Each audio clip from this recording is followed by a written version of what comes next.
Have you ever had one of those moments where you're experiencing something just incredibly profound? Oh, yeah. Like a sudden wave of grief or just this expansive sense of love. Exactly. And you try to explain it to the person sitting right next to you, but the words that come out of your mouth just fall completely flat. It's the worst feeling. Right. It feels like you're trying to pour like an entire ocean into a tiny paper cup. The language itself just suddenly feels hollow. It totally fails you. Well, I mean, it's a deeply universal frustration, you know? We rely almost entirely on words to bridge the gap between ourselves and others. Yeah, we have to. But in those rare moments of extreme internal density, you realize that words are actually quite fragile. They literally break under the weight of what you're attempting to hand over. Precisely. You end up saying something super basic like, I'm just really sad. And you just know it doesn't even come close to capturing the internal reality. That feeling of the paper cup breaking, that's actually the perfect jumping off point for today's deep dive. Yes, it is. We are exploring some incredible insights from a piece called The Architecture of Unmediated Resonance. And what this framework does is, well, it completely flips the script on how we understand human communication. So our mission today is to explore a truly radical redefinition of telepathy. Which sounds a bit out there, I know. Right. But we are stepping completely away from the parlor tricks, the science fiction tropes, and, that whole idea of mind reading as some kind of mutant superpower. Oh, thank goodness. Instead, we're looking at this concept as a biological and structural necessity. A necessity for who, exactly? For a very specific category of what the author refers to as ancient deep frequency souls. Okay, deep frequency. Yeah. Their inner worlds are simply too vast and honestly too complex for spoken words to ever suffice. For them, telepathy isn't magic at all. It's just a basic infrastructural requirement. Okay, so as you listen today, I really want you to think about your own life. Consider whether your own moments of feeling like profoundly misunderstood by the people around you might not actually be a personal failing. Yeah, that's a great point. What if it's a technology problem? What if it's a failure of the medium of language itself? Let's unpack the mechanics of this, because the technical framework used here is just brilliant. It really breaks things down. Yeah. If we look at what communication fundamentally is, at its most basic mechanical level, it's just the transfer of an interior state from one isolated consciousness to another. Right. And think about the massive journey an idea has to take just to get from my brain to yours. It's a lot of steps. It is. Let's say I feel a complex emotion. First, I have to encode it. I have to, search my mental dictionary, find words that are a rough approximation of that feeling, and string them together using the arbitrary rules of English syntax. Right, the grammar and all that. Then my brain has to send electrical signals to my vocal cords to vibrate the air. Which is wild when you think about it. And those sound waves travel across the room, hit your eardrum, and turn back into electrical signals in your brain. Then you have to decode those signals using your own completely different mental dictionary. A dictionary shaped by your own unique life experiences. Oh, exactly. And then you just have to hope you arrive at a feeling that somewhat resembles what I started with. It's basically a giant game of biological telephone. Yes. And there are so many points of failure. The framework here argues that every single human medium we use to transfer that state's spoken language, written text, even like a touch on the arm, acts as a lossy compression of your interior state. Something is always inevitably discarded in translation. I really want to focus on that concept of lossy compression. It's crucial here. In data transfer, a lossy compression shrinks a file by permanently throwing away some of its data so it can be transmitted faster. Like a JPEG image, right? Exactly like a JPEG. To make the file size smaller, the computer averages out the colors of adjacent pixels. You lose the crisp, original detail. And human language does exactly this to our consciousness. It really does. The encoding process we just talked about strips away massive amounts of internal data, the subtle somatic sensations, the historical context of the feeling, the micro-tensions in the body. All of that just gets flattened into a single sentence. It's a huge loss of fidelity. Okay, let me use a musical analogy to really bring this to life, because this helped me a lot. Oh, go for it. It's exactly like taking an incredibly rich, lossless vinyl recording of a live symphony and compressing it down to a tiny, low-quality audio file just so you can text it to a friend. That's a perfect way to visualize it. Right. Like, yes, your friend can still hear the basic melody of the song. They know it's Beethoven. But the harmonic richness, the resonance of the cello vibrating the wood, the actual physical acoustics of the concert hall, all of that is permanently deleted. And what's fascinating here is that for the vast majority of people, that compression loss is highly functional and completely tolerable. Society kind of relies on it, doesn't it? It absolutely does. Doesn't it? If we had to process the lossless vinyl recording of every single person we interacted with at the grocery store, our brains would overload. We'd never get anything done. Right. The low-quality audio file is good enough to get by. Language carries enough of a core signal that connection feels real, intimacy feels possible, and we can collaborate effectively. But, and here's the big but for certain individuals, what the author calls structurally distinct souls, that data loss isn't just an annoyance, it is a catastrophic failure of connection. It's devastating for them. When their rich, multidimensional interior state is forced through the tiny bottleneck of words, what arrives on the other side is so reduced that it doesn't even resemble the original feeling. They hand someone their ocean, and the other person says, "Thanks for the cup of water." Man, that's sad. And the tragedy is that these individuals learn very early in life that words just do not work for them the way they seem to work for everyone else. Because they're struggling to compress their massive internal files into tiny verbal packages, they're often labeled as inarticulate or, overly sensitive or just difficult to communicate with. But they aren't misunderstood because they lack vocabulary. Not at all. They are misunderstood because the medium of language literally cannot hold their frequency. The bandwidth of a sentence is just too narrow to carry the data load of their experience. Which creates a massive point of friction. I mean, if spoken language is a broken, low-quality, lossy medium for these specific individuals, what are they supposed to use? Well, that's where the framework introduces the concept of telepathy, but it rebrands it with this incredibly precise phrase, unmediated resonance. Unmediated resonance. I like that. It sounds much more scientific. It's a beautiful term because it completely removes the mystical baggage. It describes a mechanical reality. So what is it mechanically? It is the direct transfer of knowing from one field of consciousness to another, entirely without the intervention of symbols, syntax, or vocal cords. So no encoding at all. You bypass the encoding step entirely, and you bypass the decoding step. Yeah. The interior state arrives exactly as itself. Okay, I have to push back on this, though, because I can hear the skeptics listening right now going crazy. Sure, let's hear it. If we are stripping away the magic and calling this a biological reality, where is the biology? I mean, how does unmediated resonance actually happen without sounding like, the X-Men?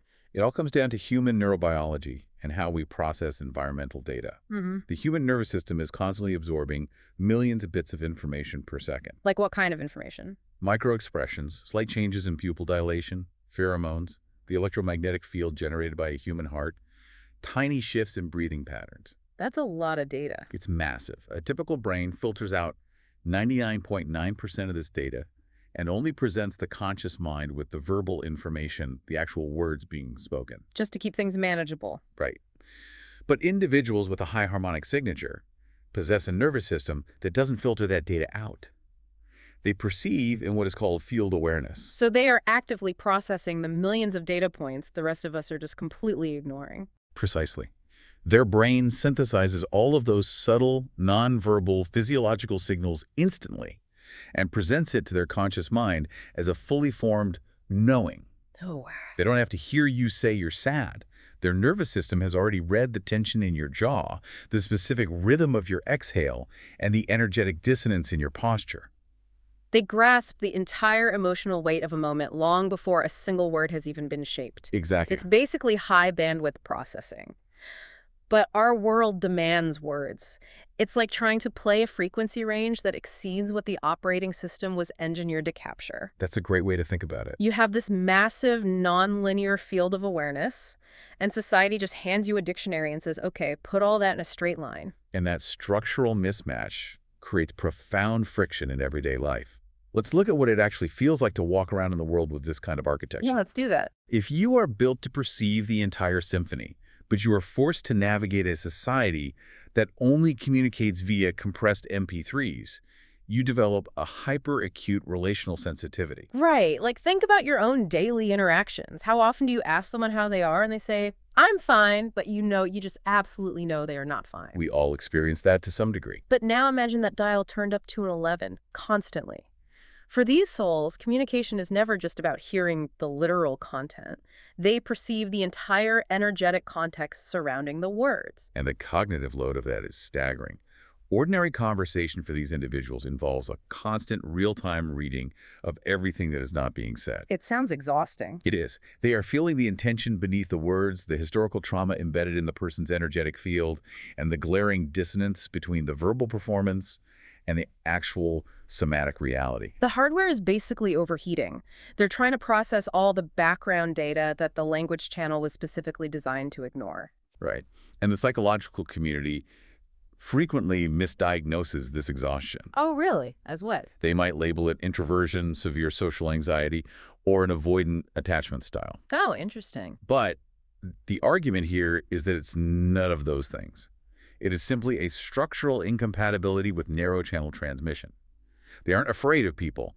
They are just exhausted by the sheer volume of data processing required to interact with a masked world. A masked world, which brings up a really critical concept, the mask and the threat of safety. Yes, this is huge. Because if unmediated resonance bypasses all the filters and exposes your absolute true state, that can be a pretty terrifying prospect for most people. Oh, absolutely. If I'm being honest, it sounds like a nightmare. We rely on those verbal filters for a very good reason. Think about navigating a workplace or, a tense family dinner without the ability to filter your immediate reactions. We'd all be in trouble. Right. We use language to reveal, sure, but we primarily use it to obscure. We deploy tone strategically. We choose words specifically to manage impressions, to deflect criticism, to perform a curated, socially acceptable version of ourselves that might be entirely different from our chaotic interior state. Language is a brilliant shield. It is. And what this framework is suggesting is that high-frequency souls feel all of that masking happening in real time. They feel the agonizing gap between the polite verbal performance and the actual resentful reality. They learn, often painfully, that what is said is frequently the exact opposite of what is true. Telepathy, or field awareness, strips all of that away because the field doesn't lie. The physiological and energetic signal arrives completely unedited. So for someone who relies heavily on strategic self-management, someone who really needs to hide behind their words being read by a high-frequency soul is terrifying. It feels incredibly invasive. But for the souls who possess this architecture, who ache for the genuine, unvarnished conversation beneath all the noise, losing that shield isn't terrifying at all. It's a relief. It finally feels like home. They are so tired of translating themselves and untangling everyone else's translations. Exactly. But, okay, this brings up a massive point of friction for me regarding the source material. Let's hear it. It introduces the idea of soul age, arguing that this unmediated resonance is the domain of older, ancient souls, while younger souls rely on language. It sounds a bit, hierarchical, doesn't it? Like spiritual elitism. It's a very valid critique, and Yeah. it's important we don't look at this as a hierarchy of human value. Okay. The framework isn't saying older souls are better. It's looking at it through the lens of developmental psychology paired with spiritual architecture. It's really about ego density and the mechanics of identity formation. Okay, walk me through that. How does ego density relate to needing words? Think about a young soul structure, kind of like a teenager trying to figure out who they are. Okay, they need a lot of feedback. Exactly. They rely heavily on verbal and social confirmation.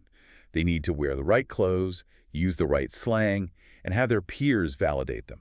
They literally need the feedback loop of talking and hearing themselves reflected back by society to build their interior architecture. So language is the scaffolding they use to construct their ego. Yes, beautifully put. And as the structure matures, it just doesn't need the scaffolding anymore. Exactly. The text argues that souls in their final or near-final incarnation cycles have developed an interiority that is so dense and so entirely self-sustaining that external language just feels incredibly thin against it. They don't need society to reflect their identity back to them via conversation. Right. They know exactly what they are.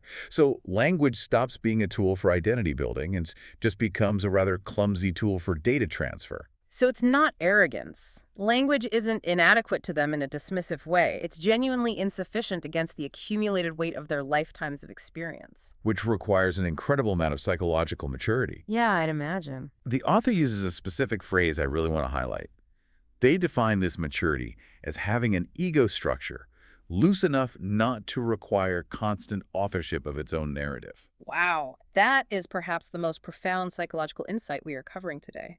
To engage in true unmediated resonance, you have to completely surrender the need to curate your identity. You have to stop managing how the other person perceives you. You can't try to dictate the narrative of, I am the smart one or I am the victim here. You just let your state arrive, flaws and all. That kind of loose ego is incredibly rare. Which makes perfect sense as to why so few people actually communicate this way. But let's bring this down to earth because I want to talk about how this actually manifests in real life. The framework outlines that this connection doesn't just happen face to face in a room where you can, read micro expressions. Right? It goes beyond that. It claims it operates across distance, across time zones, and even across the boundaries of sleep, arriving in what it calls sensory clusters. A sensory cluster is a fascinating mechanism. It isn't a linguistic phrase popping into your head like a voiceover. So it's not like hearing someone say, call me, in your mind. No, no. It's a sudden, undeniable felt sense of someone else's interior state. It might be a sudden wave of deep anxiety or intense grief that has absolutely no source or trigger in your current physical environment. It's a dense package of emotional and physical knowing that arrives completely whole. Exactly. Okay, let me stop you there. Because if I'm a skeptic listening to this, massive warning bells are going off. Of course. This sounds exactly like confirmation bias. Let's say I'm feeling a little anxious on a Tuesday. I text my friend across the country, and they happen to be having a stressful day too. Suddenly, I'm claiming we have a magical telepathic link, when in reality, it's just a coincidence and I'm projecting my own inner state onto them. That's the classic skeptical argument. So how does this framework definitively differentiate a true sensory cluster from a generated fantasy or just a random mood swing? That is the essential question. And the distinction the text makes is highly structural. It all comes down to the physical quality of the reception. How so? When you are imagining something, projecting a fantasy, or even generating your own anxiety, your brain is doing the heavy lifting of constructing that thought. Right. There is a recognizable internal friction to it. It's linear, it builds. But a genuine reception lands differently. It has a distinct weight, a suddenness, and an informational density that your own imagination simply cannot manufacture. I'm trying to picture what that informational density actually feels like in the body. Let's use sensory data as an example. It's the difference between closing your eyes and trying to vividly imagine what a crisp apple tastes like versus having someone unexpectedly place a real, perfectly crisp apple into your mouth. Yeah, that's good. The generated imagination takes effort, and it's ultimately a bit hollow. But the actual reception of the apple provides an overwhelming rush of complex sensory data. The sound of the crunch, the specific acidity of the juice, the temperature. It is undeniably real because the sensory data is too rich to be a hallucination. Exactly. So for the souls to whom this mode of communication is native, the distinction between a random mood swing and a reception is absolutely unmistakable. Not because they blindly believe in magic, but because the physical and energetic quality of the incoming signal is entirely different from their own internal baseline. They recognize the density of the truth. They instantly recognize the lossless audio file because they've spent their entire lives frustrated by compressed MP3s. That makes so much sense. When that high-density signal arrives, even from thousands of miles away, the nervous system recognizes it as external data. You know, this entire framework completely validates an experience that so many people struggle with. These high-frequency, structurally distinct souls often spend lifetimes being gaslit by the world. You really do. They are told they are too intense, they overthink things, they're too sensitive, or that they are just plain strange for feeling things they shouldn't be able to feel. But if we look through this lens, that strangeness is not pathological. It is not a psychological disorder that needs to be cured, numbed, or medicated away. It's purely structural. Right. They are carrying a massive, multidimensional signal, and the dominant communicative infrastructure of our society's spoken language simply wasn't built to transmit it. Telepathy, or field awareness, isn't their weird eccentricity. It is their native tongue. And when they finally find another soul whose field is actually tuned to receive that native tongue, I mean, the experience must be staggering. It is the ultimate relief, because what opens up in that moment isn't just a new friendship or a new romance. It is the restoration of a vital biological channel that has been closed for longer than either person can consciously remember. Wow. It is the profound experience of finally being fully seen with zero data lost in translation. They don't have to compress themselves anymore. I really want you, the listener, to think about the connections in your own life right now. Have you ever felt that unmistakable click with someone? That rare moment where the words just drop away. Yeah, the need to explain yourself vanished, and you just knew with absolute density and weight what the other person was holding. It's not just a romantic, poetic idea. According to this framework, it's the most structurally sound, high fidelity form of communication we possess as humans. It really should reorient how we value our interactions. It suggests that perhaps we should spend far less time obsessing over finding the perfect words to explain ourselves. And a lot more time cultivating the internal psychological architecture necessary to just cleanly receive one another. We need to loosen our egos enough to let the signal in. Which leaves us with a pretty massive, provocative question to chew on as we wrap up this deep dive.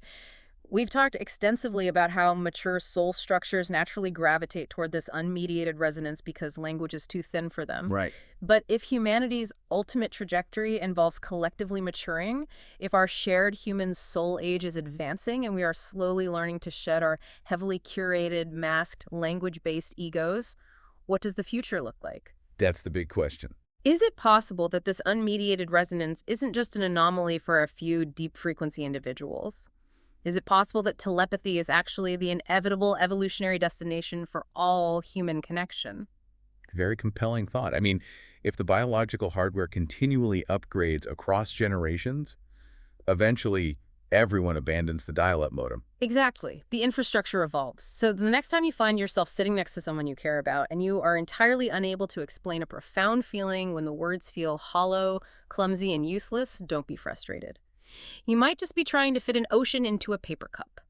And maybe, just maybe, the person sitting next to you doesn't need the cup at all. They just need you to drop the words and let the wave crash.